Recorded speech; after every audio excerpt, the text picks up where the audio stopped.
శ్రీమాత్రే నమః. హిందూ బంధువులందరికీ నమస్కారం. ఈరోజు మనం ఈ వీడియోలో స్కాంద పురాణాంతర్గత కార్తీక పురాణంలోని 7వ అధ్యాయము కార్తీక మాస కర్తవ్య వివిధ ధర్మాలు ఇప్పుడు మనం చెప్పుకుందాం. వశిష్ఠ మహర్షి జనక మహారాజుకు ఈ విధంగా చెబుతున్నాడు. ఓ జనక మహారాజా, కార్తీక మహాత్మ్యమును ఇంకా చెప్పెదను. సావధాన మనస్కుడవై వినుము. కార్తీక మాసంలో ఎవరైతే పద్మముల చేత పద్మముల వంటి నేత్రముల గల శ్రీహరిని పూజిస్తారో వారి ఇంటిలో పద్మములయందు ఉండే లక్ష్మీదేవి నిత్య నివాసం చేయును. కార్తీక మాసములో భక్తితో తులసీదళంతోనూ జాజి పువ్వులతోనూ శ్రీహరిని పూజించేవారు తిరిగి భూమి యందు జన్మించరు. పరమ పవిత్రమైన ఈ మాసములో మారేడు దళములతో సర్వవ్యాపకుడైన శ్రీహరిని పూజించేవాడు తిరిగి భూమి యందు జన్మించడు. కార్తీక మాసమందు భక్తితో ఫలములను దానమిచ్చే వారి పాపములు సూర్యోదయము కాగానే చీకట్లు ఎలా నశిస్తాయో అలా నశించును. ఉసిరికాయలతో ఉసిరి చెట్టు క్రింద హరిని పూజించే వారిని యముడు చూచుటకు కూడా సమర్థుడు కాడు. కార్తీక మాసములో తులసీదళములతో సాలగ్రామమును పూజించేవారు ధన్యులవుతారు. ఇందులో సందేహం లేదు. కార్తీక మాసములో బ్రాహ్మణులతో కూడా వనభోజనము ఆచరించు వారి యొక్క కోటానుకోట్ల పాపాలు నశిస్తాయి. కార్తీక మాసములో బ్రాహ్మణులతో కూడా ఉసిరి చెట్టు దగ్గర సాలగ్రామమును పూజించేవారు వైకుంఠమునకు పోయి అచట విష్ణువు వలె ఆనందిస్తారు.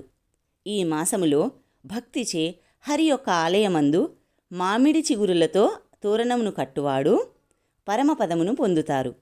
కార్తీక మాసమందు హరికి అరటి స్తంభములతో గాని పుష్పములతో గాని మంటపమును నిర్మించి పూజించేవారు చిరకాలము వైకుంఠమందుంటారు. ఈ మాసములో ఒక్కసారైనను హరి ముందు దండ ప్రణామం ఆచరించువారు పాప విముక్తులై అశ్వమేధయాగ ఫలమును పొందుతారు. కార్తీక మాసములో హరి ముందు జపము, హోమము, దేవతార్చనము చేయువారు తమ పితరులతో కూడా వైకుంఠమునకు వెళ్తారు.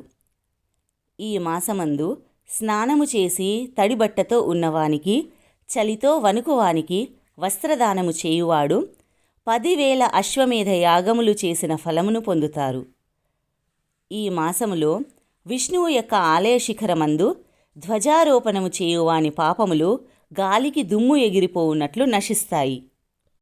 కార్తీక మాసములో బృందావనమందు ఆవు పేడతో అలికి 5 రంగులతో శంఖ పద్మ స్వస్తికాది ముగ్గులు పెట్టిన స్త్రీ హరికి ప్రియురాలగును. ఈ మాసములో విష్ణు సన్నిధిలో నందాదీపమును అర్పించిన పుణ్యము యొక్క గొప్పతనం చెప్పుట బ్రహ్మకు కూడా శక్యం కాదు. పర్వతిథులలో పెట్టిన దీపమునకు నందాదీపము అని పేరు.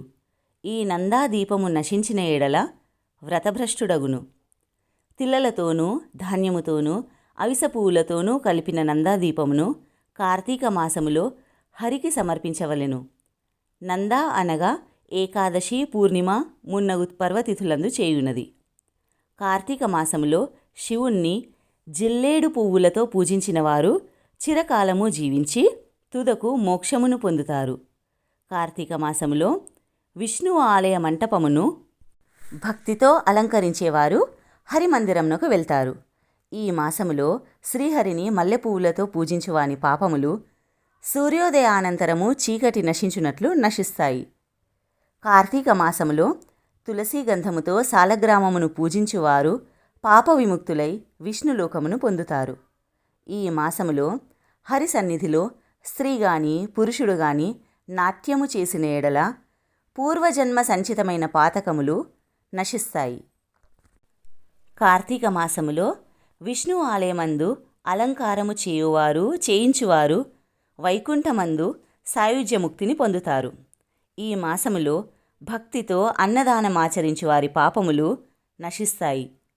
ఈ మాసములో తిలదానము, మహానదీ స్నానము, బ్రహ్మపత్ర భోజనము, అన్నదానము ఈ 4 కర్మలను చేయవలెను. బ్రహ్మపత్ర భోజనము అనగా మోదుగ ఆకుల విస్తరిలో భోజనం చేయుట.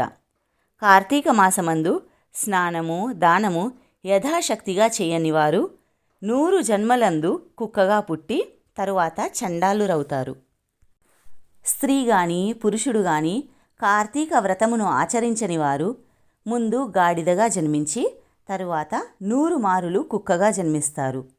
ఈ మాసములో కదంబ పువ్వులతో హరిని పూజించువాడు సూర్యమండలమును భేదించుకొని స్వర్గమునకు వెళ్తారు. మొగలి పువ్వులతో భక్తితో హరిని పూజించేవారు 7 జన్మలయందు వేద వేదాంగ పారంగతులైన బ్రాహ్మణులుగా జన్మిస్తారు. పద్మములతో హరిని పూజించువాడు సూర్యమండలమందు చిరకాలము నివసిస్తారు. తాను స్వయముగా అవిసె పువ్వుల మాలను ధరించి తరువాత అవిసె పువ్వుల మాలికతో పూజించువాడు స్వర్గాధిపతి అవుతాడు. స్త్రీలు పూలమాలల చేతను తులసీదళముల చేతను కార్తీక మాసములో శ్రీహరిని పూజించినచో సర్వపాప నిర్ముక్తులై వైకుంఠమును పొందుతారు. ఈ మాసములో ఆదివారమందు స్నానము చేసినచో మాసమంతయు స్నానమాచరించిన పుణ్యమును పొందుతారు. శుద్ధ పాడ్యమి నాడు, పూర్ణిమ నాడు, అమావాస్య నాడు ఈ 3 రోజులు ప్రాతస్నానము చేసినచో అశక్తునకు కూడా మాస స్నాన ఫలము వచ్చును. అందుకు శక్తి చాలనిచో నెల రోజులు తప్పకుండా మాస మహాత్మ్యమును విన్నట్లయితే స్నానఫలము కలిగి పాపములు నశిస్తాయి. దీపములను చూసి ఆనందము నొందే వారి పాపములు నిశ్చయంగా నశిస్తాయి.